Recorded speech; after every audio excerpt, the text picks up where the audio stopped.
Hello everyone, स्वागत है आप सभी का इस वीडियो में। मैं हूं जनक कुमार।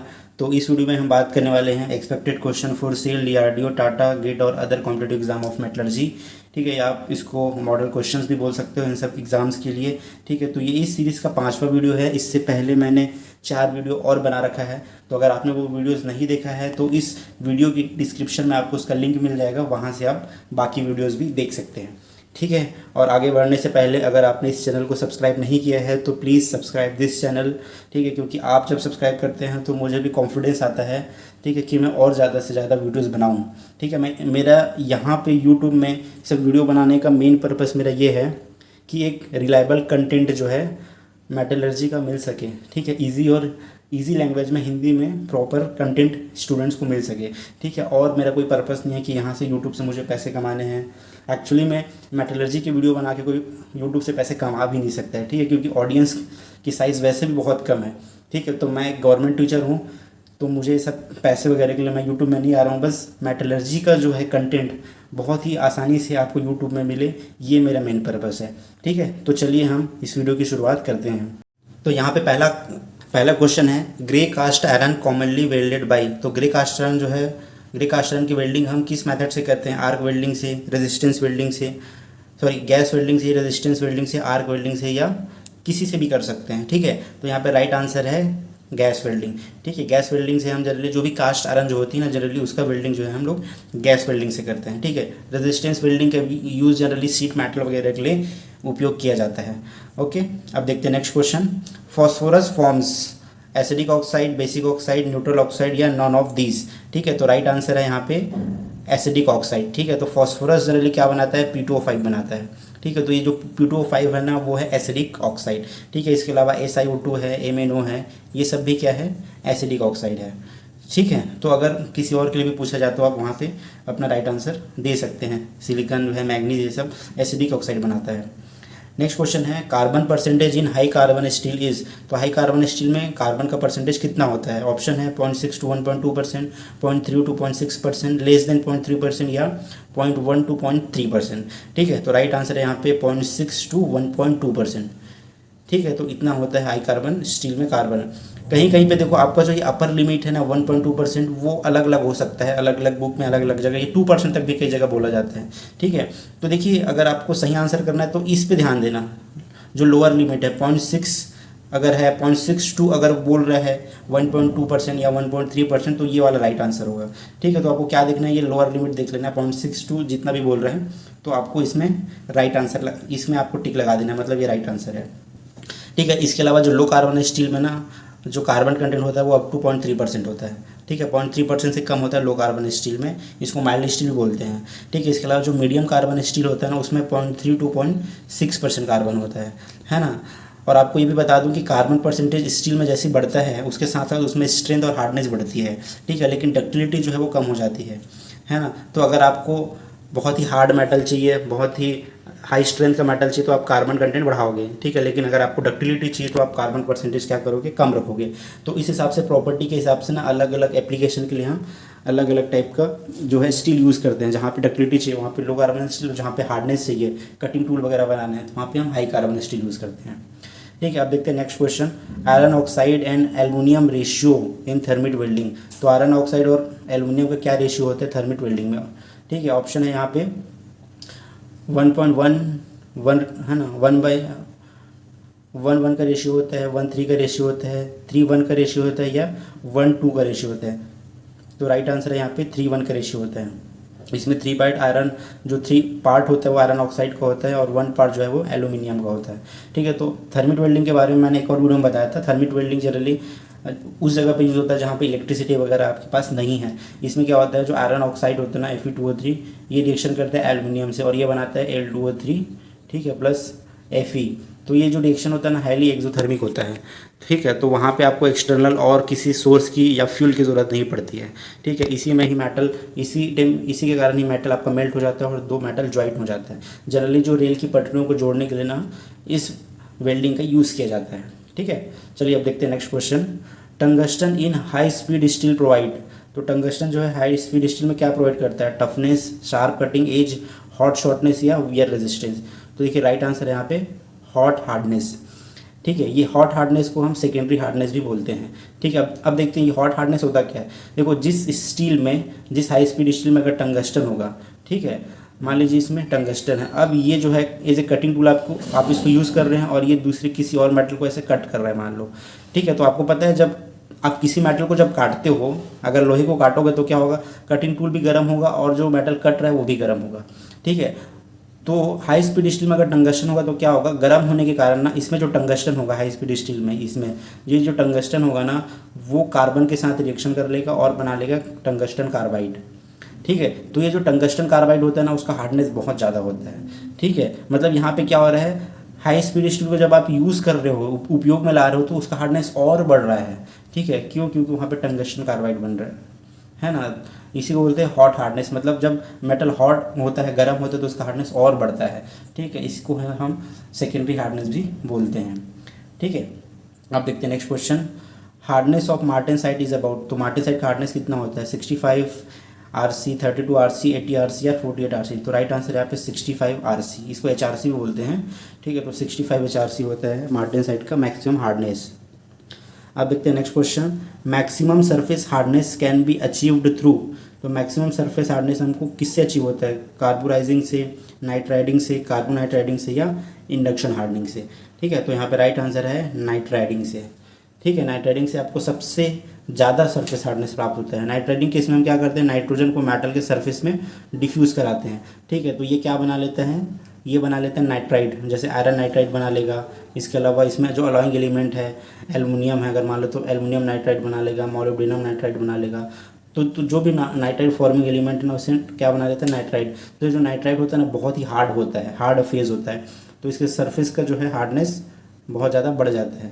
ठीक है, तो और नाइट्राइडिंग के केस में हमको क्वांचिंग भी नहीं करनी पड़ती है, तो इससे जो क्वांच क्रैक वगैरह होता है उससे भी आपको बचत हो जाता है। ठीक है, ये इसका एडवांटेज है। कार्बोराइजिंग में सिंपल है, हम कार्बन डिफ्यूज़ कराते हैं।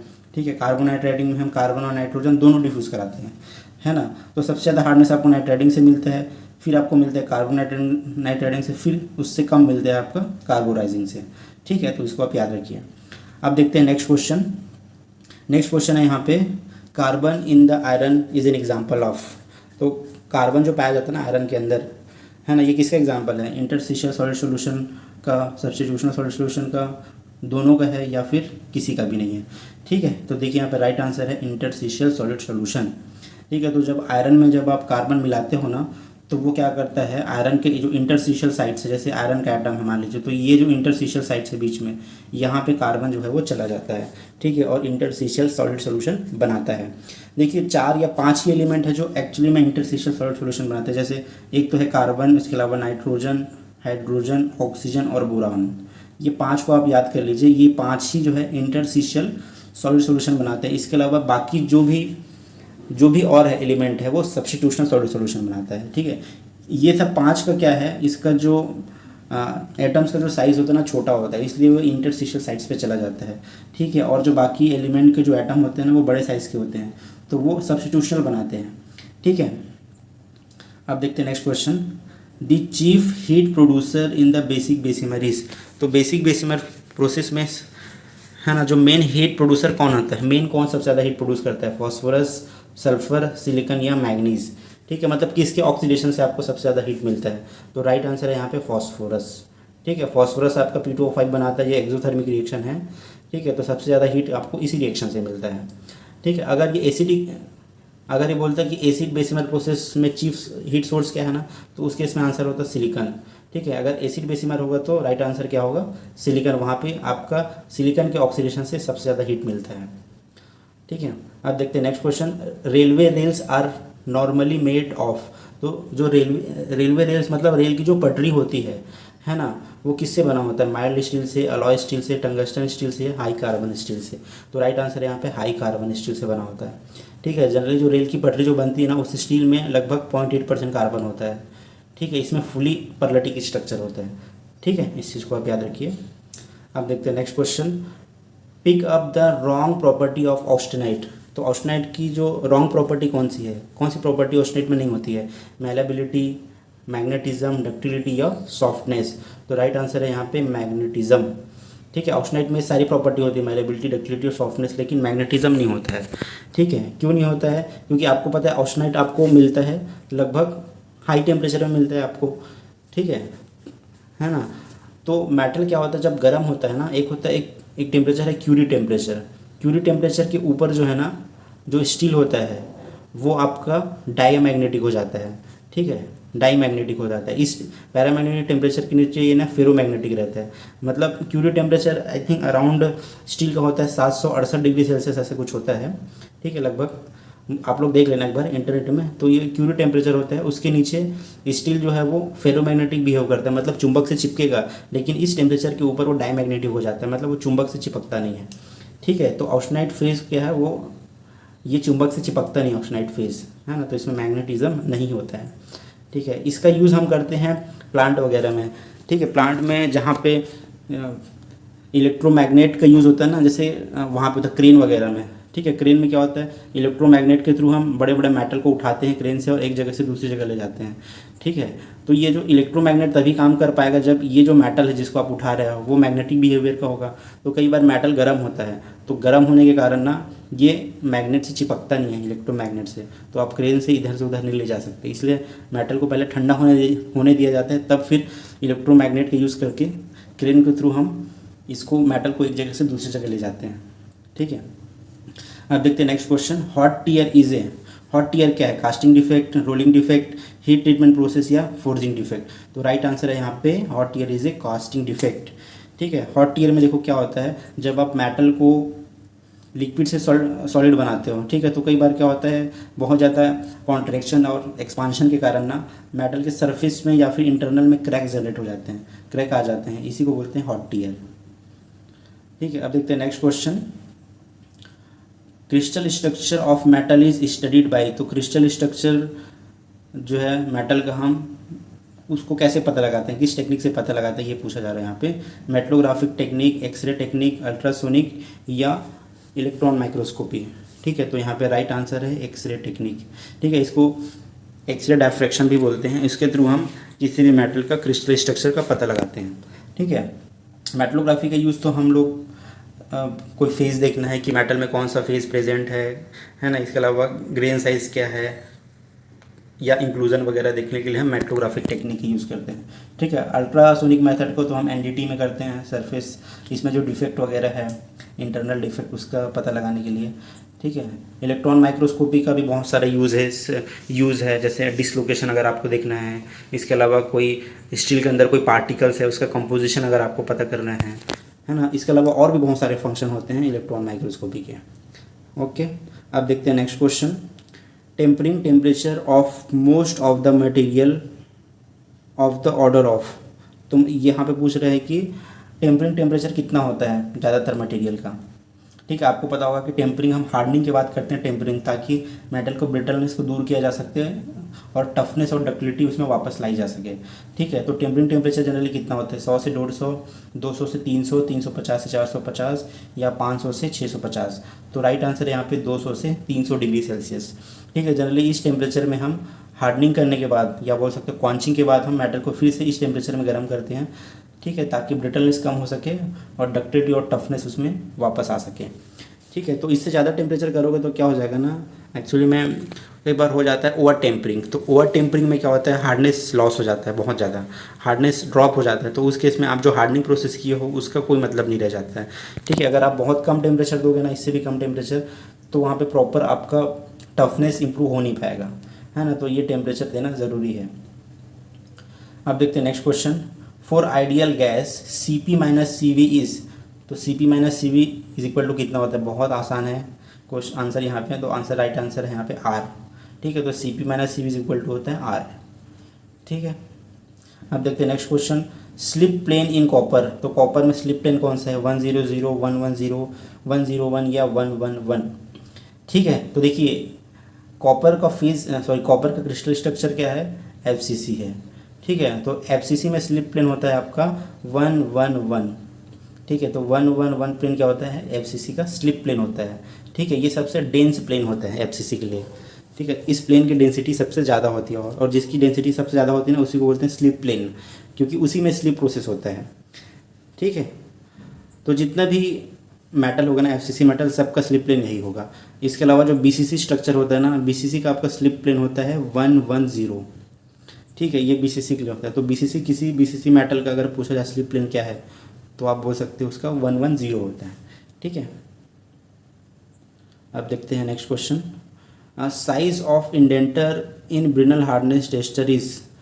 तो जो ब्रिनल हार्डनेस टेस्टिंग में जो हम इंडेंटर जो यूज़ करते हैं, ठीक है, उसका साइज़ क्या होता है। जनरली वो बोल रहा है कि जो स्टील बॉल यूज़ होता है ना, उस स्टील बॉल का डायमीटर कितना है, 1 mm, 5 mm, 10 mm या 25 mm। तो राइट आंसर है यहाँ पे 10 mm।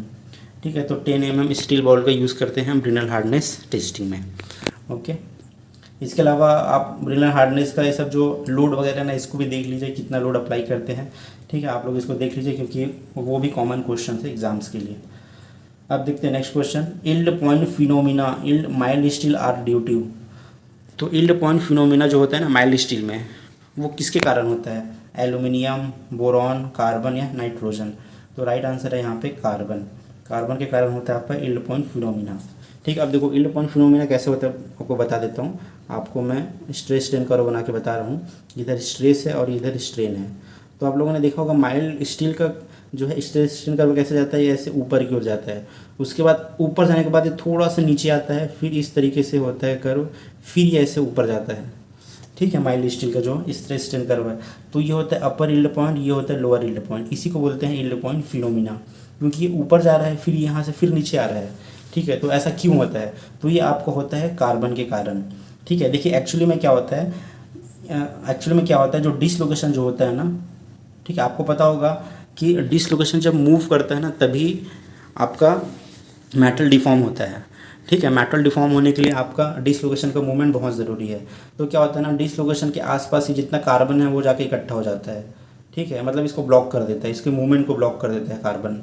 ठीक है, इसलिए आपको क्या करना पड़ रहा है, बहुत ज़्यादा लोड देना पड़ रहा है, क्योंकि कार्बन ने इसको ब्लॉक करके रखा है। तो जैसे इसको बहुत ज़्यादा लोड मिलता है, ये डिसलोकेशन क्या होता है, ये जो कार्बन इसको घेरा हुआ है ना, ये जो कार्बन का एटमॉस्फेयर है उसको पार कर जाता है और वहाँ से बाहर निकल जाता है।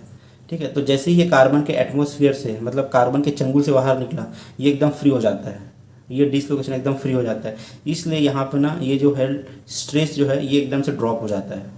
ठीक है, इसी कारण से। तो मेन यहाँ पे रोल कौन निभा रहा है, कार्बन। तो इसी के कारण होता है इल्ड पॉइंट फिनोमिना। ठीक है, अब देखते हैं नेक्स्ट क्वेश्चन। नेक्स्ट क्वेश्चन है यहाँ पे, pipeline buried in soil is protected from corrosion by. तो जो पाइपलाइन जो होता है ना, जो ज़मीन के अंदर से जाया रहता है, ठीक है, तो उसको हम कोरोजन से कैसे बचाते हैं। ऑप्शन है anodic protection, cathodic protection, using inhibitor या कोटिंग के थ्रू। ठीक है, तो राइट आंसर है यहाँ पे कैथोडिक प्रोटेक्शन। तो कैथोडिक प्रोटेक्शन के थ्रू हम उस पाइपलाइन को कोरोड होने से बचाते हैं। इसमें क्या होता है ना, जो आपका पाइपलाइन गया रहता है ना, जैसे मान लीजिए पाइपलाइन गया है, ठीक है, तो इसके साथ हम एक और मेटल जोड़ देते हैं, दूसरा मेटल जिसकी रिएक्टिविटी ज़्यादा है। ठीक है, मतलब इलेक्ट्रोकेमिकल सेल में आप देखोगे तो जिसकी एक्टिविटी ज़्यादा है ना, जो जल्दी रिएक्ट करके, उसके साथ इस पाइपलाइन को जोड़ देंगे उस मेटल के साथ। ठीक है, तो इससे क्या होगा, जब आप इसको जोड़ोगे ना, तो ये जो रिएक्टिव मेटल है ना वो आपको बन जाएगा एनोड, और ये जो पाइपलाइन जो गया है ये आपको बन जाएगा कैथोड। ठीक है, तो ये एक तरह से क्या बन गया, एक सेल बन गया। तो सेल जब बन गया ना, तो यहाँ पे जो कोरोजन होगा अब एनोड में होगा। ठीक है, जनरली कोरोजन किस में होता है, एनोड में होता है। तो यहाँ पे जो आप अलग से जो मेटल लगाया हो ना एनोड, उसमें कोरोजन होगा, और आपका जो पाइपलाइन है ना वो कोरोजन से बच जाएगा। तो ये एनोड को आपको टाइम टाइम पे चेंज करते रहना पड़ेगा, क्योंकि धीरे धीरे ये कंज्यूम होता रहेगा कोरोड होके। ठीक है, तो इस तरह से कैथोडिक प्रोटेक्शन आपका काम करता है। ठीक है, अब देखते हैं लास्ट क्वेश्चन। ये आज का लास्ट क्वेश्चन है, preheating prior to welding is done for the purpose of. ठीक है, कई बार क्या होता है, वेल्डिंग करने से पहले ना जो मेटल है उसको प्री हीट कर लेते हैं थोड़ा कुछ टेम्परेचर तक। तो उसका क्या पर्पस होता है, decrease cooling rate, facilitating fusion of high melting metal, preventing hot cracking, या इंश्योर फुल पेनिट्रेशन। ठीक है, तो राइट आंसर है यहाँ पे प्रिवेंटिंग हॉट क्रैकिंग। तो हॉट क्रैकिंग से बचाने के लिए हम कई बार मेटल को प्री हीट करते हैं, उसके बाद वेल्डिंग करते हैं। ठीक है, ऐसा क्यों होता है, मान लीजिए आपका जो है जिस मेटल को वेल्ड करना है वो अभी रूम टेम्परेचर में है। ठीक है, अब अचानक से आप क्या कर रहे हो, उसमें इसको आप हीट कर रहे हो, मतलब इसको मेल्ट करने की कोशिश कर रहे हो वेल्डिंग के टाइम पे, ठीक है, तो रूम टेम्परेचर से सीधा आप बहुत हाई टेम्परेचर में ले जा रहे हो, तो कई बार क्या हो जाता है, ये जो मेटल का पार्ट है ना वो क्रैक हो जाता है, ठीक है, या जहाँ पे आप वेल्डिंग की हो ना वो एरिया आपका क्रैक हो जाता है, ठीक है, इसलिए मेटल को क्या करते हैं, प्री हीट कर देते हैं, ठीक है। प्री हीट करने से क्या हो जाता है, टेम्परेचर डिफरेंस कम हो जाता है, इसका टेम्परेचर भी ज़्यादा है, ठीक है, और जो आप आर्क वगैरह दे रहे हो उसका भी ज़्यादा है, तो टेम्परेचर डिफरेंस कम होने से आपका क्रैकिंग के चांस कम हो जाते हैं, ठीक है। इसके अलावा एक और फ़ायदा होता है कि जो इंटरनल स्ट्रेस जो डेवलप होते हैं वेल्डिंग के समय में वो भी कम डेवलप होते हैं, क्योंकि टेम्परेचर डिफरेंस कम हो गया तो वहाँ पे जो एक्सपांशन और कॉन्ट्रैक्शन वाला जो केस है ना उसके कम हो जाएगा, तो कम होने की वजह से इंटरनल स्ट्रेस कम डेवलप होगा, ठीक है, तो ये इसका पर्पस होता है। ओके, तो ये था एंड इस वीडियो का। Okay, so thank you so much all of you for watching this video and अगर आपने फिर से बोलूँगा सब्सक्राइब नहीं किया तो please subscribe this channel. Okay, thank you so much and God bless you all.